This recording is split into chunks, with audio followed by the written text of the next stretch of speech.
bossy type talaga ako. Dahil humawak ako ng maraming tao sa under construction site. Pero nung dumating ka, yung pagiging bossy ko talagang nabawasan. Maraming salamat kasi nung nakilala mo si Abby,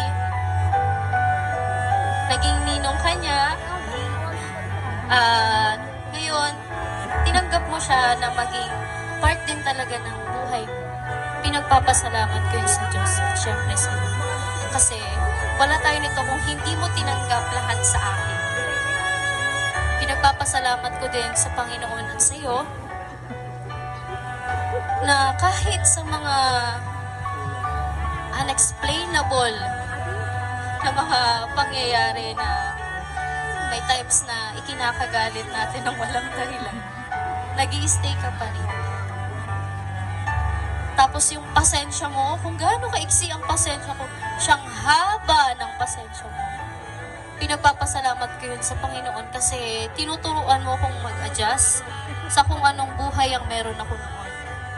At matutong, alam mo yun, yung maging positive thinker. Kasi before, talagang naging negative talaga ako. Talagang nagda-doubt ako. Pero ngayon, kapag pinag-pray na, yun na yun. Decision, pinag-pray, yun na yun. Napagkasunduan, pinag-pray, yun na yun. Before kasi, decision ko, go.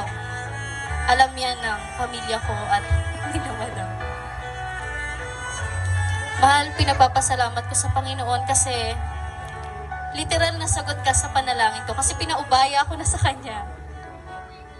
Nagsabi ako na, Lord, ikaw nang bahala. Basta bigyan mo ko ng cute na asawa. Cute kasi hindi nakakasawa tignan. Pag pogi kasi nakakasawa eh. Cute ang pinili ko talaga. Sabi ko kay Lord, specific na. Cute, na mapapangasawa. Kayang intindihin yung ugaling meron ako. Yung tipong, mas malambing pa sa kambing. Totoo.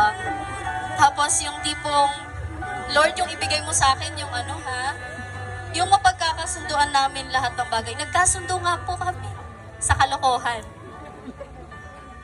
Pero may pagmamahal at syempre nangunguna ang Panginoon.